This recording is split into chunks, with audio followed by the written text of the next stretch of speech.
Kurumjari. Notice window meng tabiro me apumna opu morning analysis ke host adongi RAKHESWAR THOUDAM na taram nokjari ngasi imphana phone ki ba pause sing khana nabgi damakta khoi ki case on junction lebiriba mayam na thudon sakhang narba oza si mayam han mamakta saktak charum ke oza SHANTA NAHAKPAM General Secretary UCM oza bo han mamakta notice window ki make ki taram nokjari oza bu oza ngasi imphana phone ki ba pause sing ki headlines maru eba khra han mamakta pathok charum ke pre-movement resume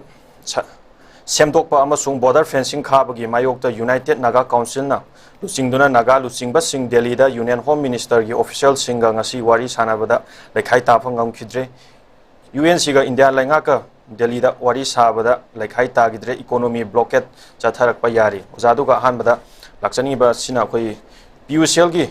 tribunal report adubu kokomi amadi manipur miyamna reject tawbaga loinana amadi akanba mawongda condemn tawi haina Coordinating Committee on Integrity Convener Athowana Fongdokre Lamdam asida thokliba irang asi Imphal dagi horakhiba ni haina wafam PUCL na phongba tribunal report asi aranba yumpham yaudaba wafam ni haina so fongdokre ꯆꯤꯟꯀꯨꯀꯤ terrorist singna Manipur dagi tokhaina tana bo honarpa asi sauna mateng pangsinba manbagi report kayam su yauri PUCL na makhoigi wakhan fongdorakliba adugi mahutta tokhai tana bo honariba ꯆꯤꯟꯀꯨꯀꯤ terrorist singi agenda asida Santokli Irang Inkumja Lisingani Kulumdogi Megi Tarik Ahumdagi Torbung Kangbai Amadi Pokchau Ithaida Kuki Singna Nungtil Popop the Yung Kaya Mai Thaba Horakli Hibasi social media Amadi digital proof Laiduna Maliamgi Miam the Kangnar Wafam Ni Hariba PUCL reporter Yauriba Manipuri High Court na Maitai SDP Naba Thazali Hariba recommend a Sisu Aranba Yumpham Yaudaba Wafam Ni Amadi PUCL Matak the Ligan action Launaba Suta when Hina Fondo Kreoza Hariba PUCL tribunal report asida Aranba agenda Kayam Su Tankal Ugly Hariba Wafam Sito Zagi Kari Mot Levi Zagi Hamam Wafam Sitambu PUCL report they are quite legally Tanabum Chang PUCL reports are going to legally Tanata the Tangna the Masi Bale PUCL report as a Nanzo Hoi cannot the platform care the Goton Tonba opinion ma'am the my reports a bias way and a quite high. So I when a TV the guy some high book than the Mazikanaro. Chengang Kanogi RS Kanoma High when a moin so you see reports in Matata Moina can fire Kanoma Nataga explanation call so cause notice like Kanoma Tagi Masulator when they go to see the Karagahena Quena Kanotoga Kanigo Karagahena legally a Quena thing that will get the card of sound like I take on. I don't see legally thing how that the Biramale Nishidan and Moina bias area do Tore, that Tore, around by Ming Pale, do Pale, later Nako. When some to one Momon, the question Nina was a Nina was a Masikana de Evoco. Missina was a Canada, Maramdica, Noganda, she the Quina public outragema, a quick public Kangalator when Evoco, a quick public Kangalator when a Canico, a quick Taurisica, no calling as a Canone Cani Wigi. Moina to every report to bias of Mona Torito, they have a Quina Tagiba, police to give a fire me Amama, the Gila in a police key call recall me Amama, then Army generals in a corner, Hakoma, NIA report me Amamasi and to whatever name, me and Manico testimony lower at the Yabnativa. Testimony, a who some days you have no white and white of a testimony Yam go. And also let be a testimony go. I need to give variation to Yankanda legally, legal angle the Carino have the proof of them never. So, Mina. Masagi akhoi India da na wai court ki case kenona tribunal ki ta mi mari mangana committee na decide to matam ma lei ki ko khoi ki kenogi kari kari khoi Hindi movie ma su lei bane kari ba khoi ki captain kenom hai bane ne ja keno da khoi ki jahaz ki captain magi mai nupi ki mai amagi mana khangna nupi na khangna manu pa at ki bagi case ta khoi ki kenom maming du ka ore ne Magi case to the other case to give wild Matamda, court Ukil Gijas Amakatana Natava, vote the Toraga wild Bagi Amalay Gibne, Adugi Matam, the Giona, in the Agi Court of Law, you can see change Kerlay give one. Mind out and Shizu public ton of Sensamita, Quaki to one Wakalona creator, Sina to Machine Lale have among the creator, Semgana Woneraza, Machito and Masham Laleva, Kabarna Mediana Commission report na, Panel Wayaba condition. Kabarna Mediana, the Gishumba independent report na Kanogi Yogi, Nataga Irangi ports, a panel of Yabanatego. Legally, Tenavagi, Java, the Gale, and as my tumble. Do the headlines some of the zoo, Koilokota, Manipur yama tangairaba loktak yaida leiba island karang amadi akhoi karang island da laingak na mieng changwa watpadagi education sector amadi health ki problem da atuki matik awaba mayong na re haina khunja singna amadi akhoi desam ni maikai da gi ju akanba mawong da akhoi pendab gi kholau phongdoragli anaba laing ba chatpagi lambi na tai cha da ba education system da oja ani na angang sing mahiroi sing laik takpi tambi ba at class nursery to class 8 forward oja ani laik takpi tambi ba haibji hujiki matam da hairoga di yamna aruba condition amada oiraba fibam ni adubu masi ozagi mota kari thambini haibdo thambi karangi school gi matang je masigi education gi matang je sigi je sakar gi keno da khoina sumaina sum ngang mona kana roi si ju aina ye je ne akhoi je public outrage ma create to kana ko khoina langaba matung da si langaga government amuk tawrakani gaina khanbu sidi kana de ai tare mase legal action lawum jange ko maduda tariba ZEO adagi ate leiba mari leina officer mayam je makoi matakta akoina FIR to bangam bagi power le gadam ne to kusu yai ko akoina police ta kai da adagi vigilance da che tha gadam ne si khabar da apaga si khabar ngasi yaw ne ko si khabar yaw se tongan ba organization sing na urni adagi tongan ba agency sing na urni enway do khabar yaw ne na kauraga yasan na bim na taw gadi kan de legal case am chathan gadam ne magi particular officer do magi mathakta maduga mari leina mi gi mathakta mai chathan dagadi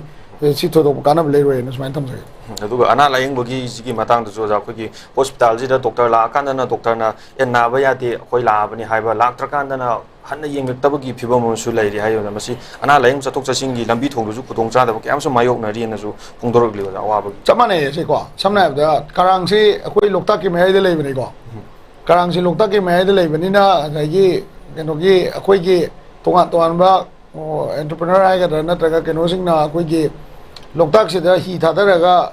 ke ani paisa tan bagi culture ma yam le ko se adum akhoi gi water ambulance ke ga sarkar na khara dum arrange to bi ya bane ko se inland waterway project ma to gnen to ma do environment clearance da we lo den to de han do kre da na ko karang da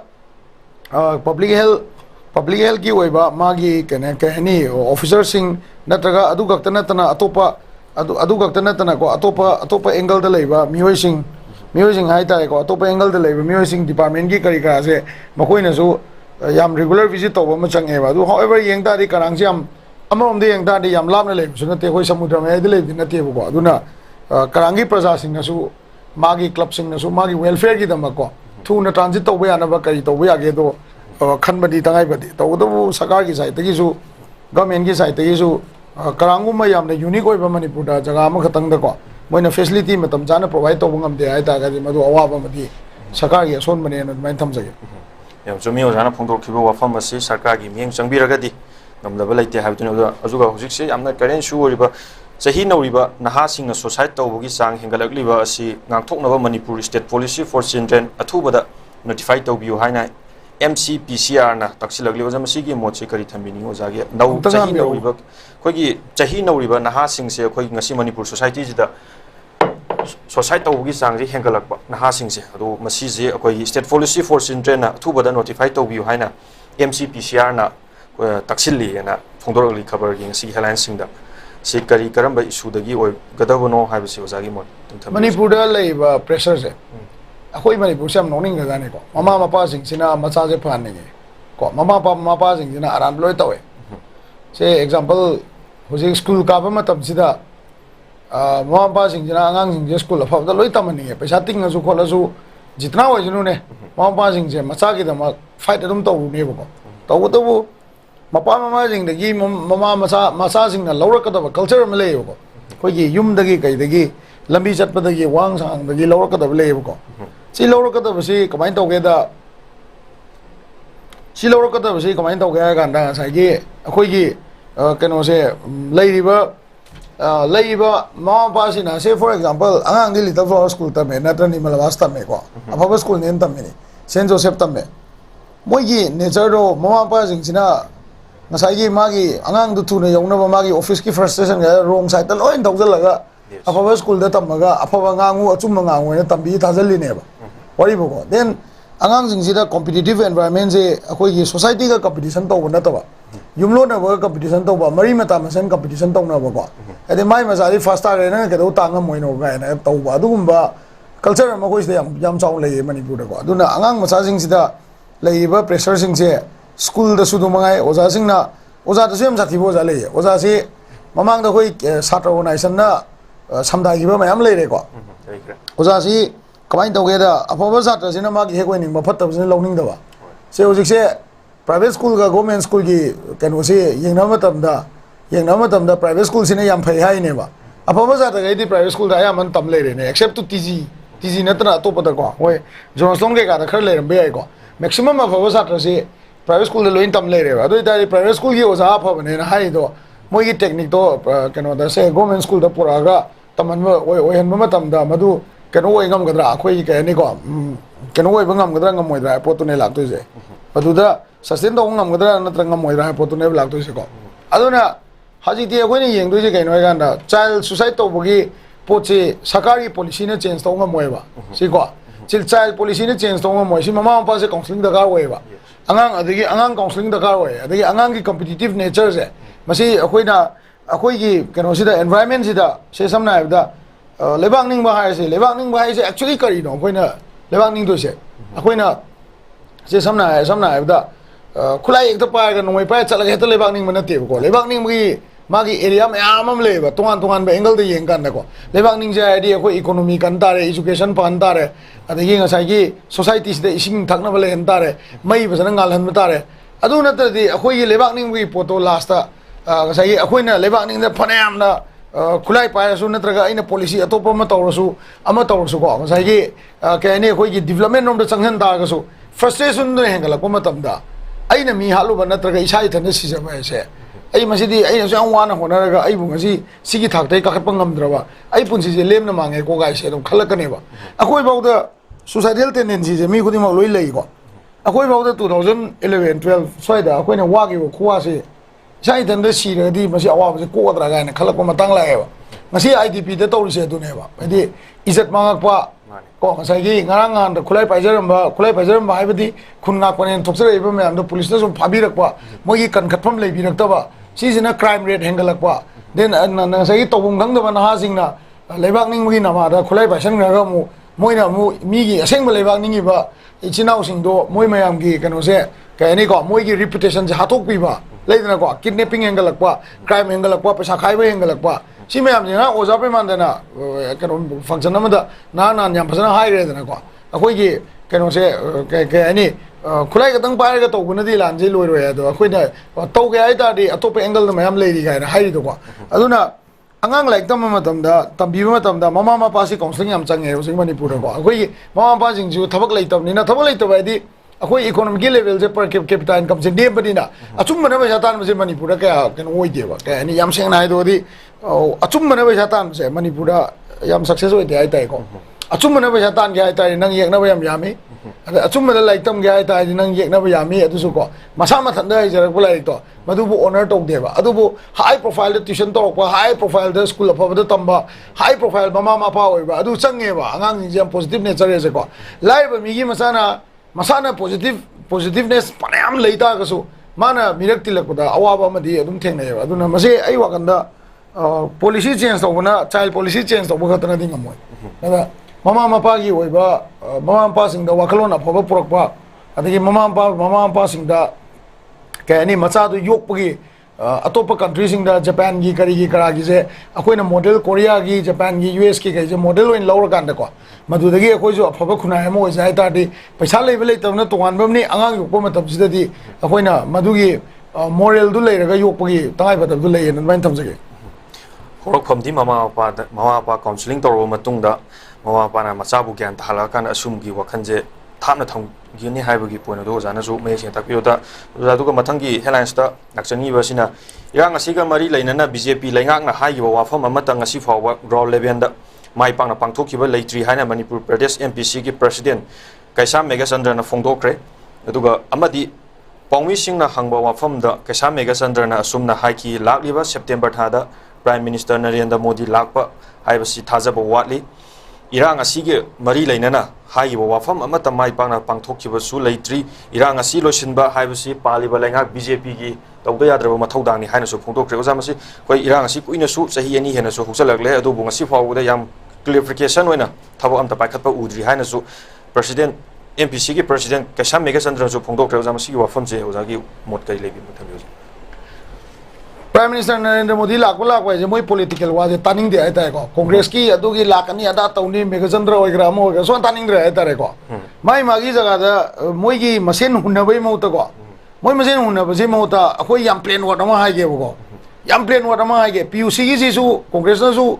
case file to we BJP na su file to we ko moi gi mo cha mayam le youth wing le mayam le ko moi tok jaga dam ne politically hunnabai se taning de ko yam sena praja na taning de ba Congress ki worker gai na di oi khuwa khuram be BJP na nga moi worker khuwa khuram be common praja moi na khoi ta yam wa ba si je ko ta bo wa ba gi maram ji kai no ai kan da Congress su mangai ne parliament law ba gi hindok tana moi gi manung da yaw ba kuki masen Dr. Lamdin Dang moi mi ne ba Dr. Lamdin Dang ga moi ga phabin na ga khu song na ba gi photo am da thagat piro khoi moi wa to ta ge ba praja na Dr. Lamdin Dang gi level da Manipur gi irang se Congress party gi manung gi level da ko Congress party ki manung gi level da moi ki irang je sol to na honari hai to people to people contact porak na honari hai dum to utpi une BJP su utpi oba ama utte moi ngamde adu ngamjung ngam na moi masen pun da una ga khoi da pang jum sir ga sakar lakani sakar lawai moi ju sakar paini ngam dei ne kai ga di moi ju vote to da de khoi ne na vote pang ne andak ti yam thun to ri phani da khalam dei ne moi ju ade sona kan da ama group ama na mo moi ne khan dei ne khoi di vote to hon be de ju vote to de mai thi ne kan dei ne ani du gi mar tu da kai ani ludo sana bai type ta snake ne da ne ludo om le do sana ba dong na to bu di adu di khoi praja da am penje de ai dai ko khoi ne pa mi sine kai no ga na CSO mayam na hoji wari sana ri ba khona ri ba sumai na moi ne su moi gi level da moi gi manung da hono wa ne da CSO na community level da khona ri dna po na thado wari sana khona to ri dna moi su moi gi level manu Dr. Lamdin Dang du na lamding thang sina ngangak pokuting mak moi ne kakpang am gadra Manipur gi BJP na samna da Manipur gi BJP na Manipur kai biar we na hair ga BJP gi manung gi kangbu na mu separate administration tan base BJP gi sole ka ni spokesperson du na ngang do Manipur gi BJP loin bang na ngang e tribal gi vocal su yawren lo gadra Congress ki president na ngang e je Congress manung de yawba kuki gi vocal yawren lo gadra hai pochi am chau question ne ba aduna isam jam da rajniti se kayani ko lebak ki mingda rajniti to bira kano development ki mingda rajniti to biro akhoi nam ningi se ko aduga lebak ki issue sidi lebak ki issue ina tongana thamaganda mai magi jaga da ngamjaba capacity da Congress su magi ngamjaba capacity da manungda mai manungda kuki myam yauri dana moi ga wari sabiro moi gi su akhoi Congress manungda wari jana da si development leire ga ina puthok biro BJP gi su si development leire puthok biro CSO gi su si development leire puthok biro Prime Minister lak to khoi hu kai su to dok tre ba prajaji Prime Minister la su karino lak tra ga su kaino adu kaino maram di kaino da matam adu yam sang na chakre ba to da bu Megachandra na hai ba honorable MLA na hai se chumdi chumme ba chumme di ngasai gi hojik phau da achievement lei ta ba se ai mar ta khoi dum hai jai jini kangpokpi lambi lan ba yadri phau Prime Minister se lak pa gi chance am ne me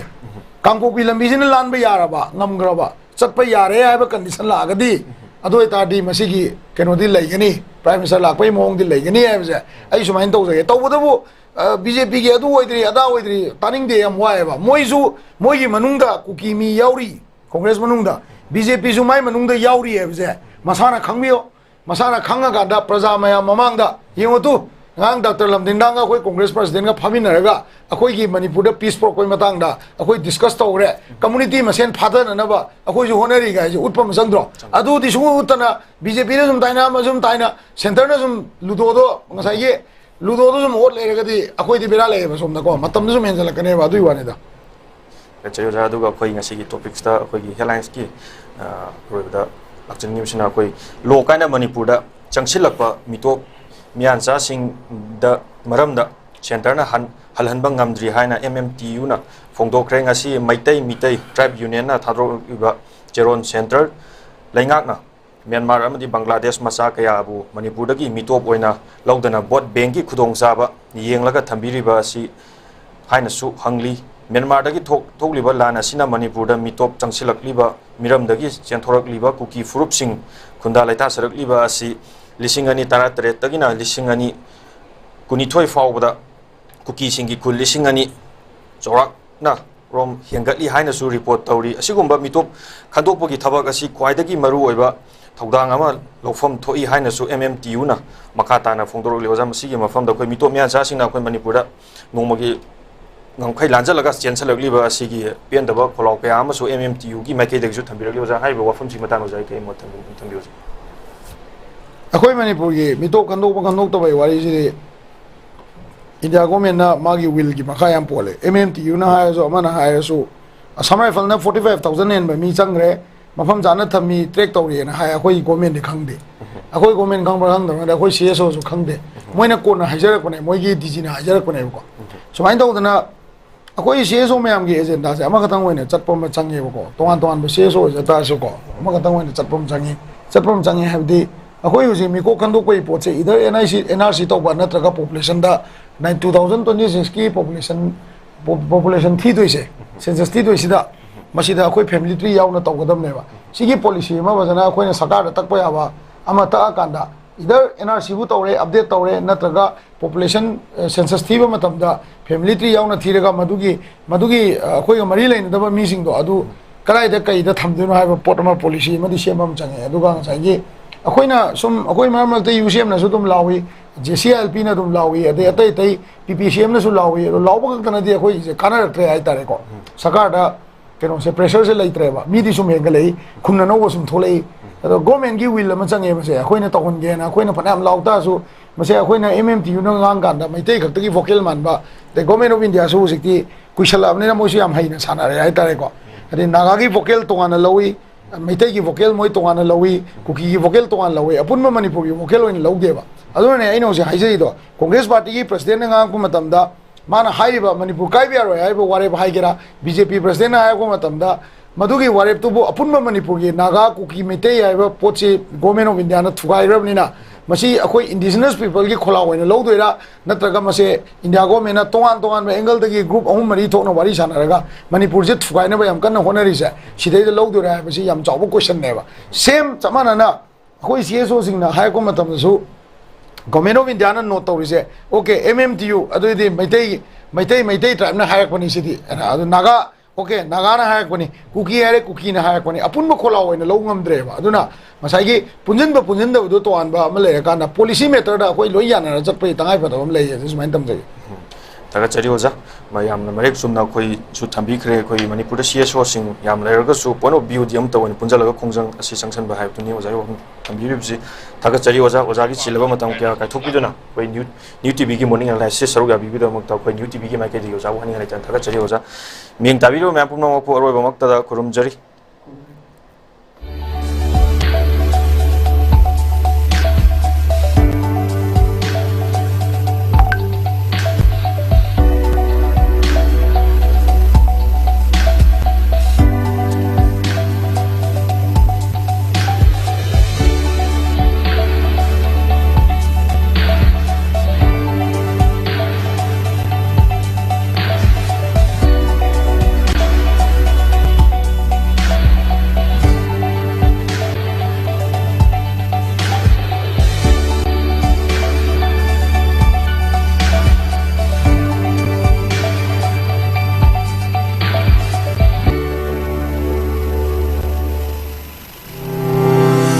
Step into a world of endless possibilities with 18 dynamic faculties and 180 plus courses. Unlock your potential with industrial-ready training and placements. SGT University, empowering tomorrow's leaders.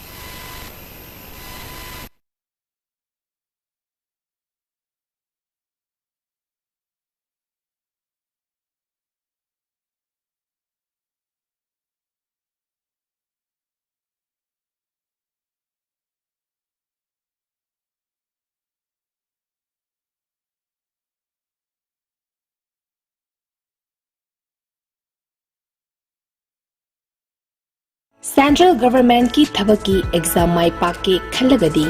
करी पागदबनो खंगबदगी करी पारोइदबनो खंगबन हेना मरु ओई Russell Coaching Institute mayang Imphal SSC Defense samadi banking exam singi tha taruki boarding course hauzaragani mafam asida boarding da leiba satra khudingmak thabaki exam singda written da 100% success oiri mafam asida saknaraba retired navy Air Force samadi subject expert singna takpi tambiri boarding da leiba satra sing nomada pung tara ozaga loinena lairik pahanbaga loinena Pung amagi physical training su pijari. Mafam asida subject khudingmaki shortcut methods su takpi tambiri. Akagnaba sit masing kun khaktani. Yaubiningba singna mayang Imphal Bengun buya lairakta leiba Russell Coaching Institute ta lakpiraga registration tawbihau natraga akupa marolgi damak mobile number 8289-833-957 da contact tawbirau. Hakchang phana thamge hairabadi iramda masimakta da leiba khwaidagi pharaba hospital singi manungda ama oiriba Babina Hospital leijari. Mafam asida thajaba yaraba amadi sel yamna changdana specialty kun henbada ana layingbagi khudong chaba pizari. Pediatrics, cardiology, cosmetic surgery amadi specialty makal makha kayada aikhoigi specialist singna marik chumna thawai hakchang yauna layingjari. Aduna state wangmada amuk karigi chatlugani aikhoigi manipur da su hojikti awangba thaki healthcare fanglabada. Matam manghan biraganu sel hena tinghan biraganu aikhoigi specialist singdagi malemgi afaba thaki laying patapta yumpham oiba service lobiyu. Babina Hospital, where hope meets compassion. Akupa marol gidamak Babina Hospital, Sajiwa Jail Road, Kabay Soy Imphal East Lengsin birau. Natraga aikhoigi phone number 6909390666 ta call tawbirau.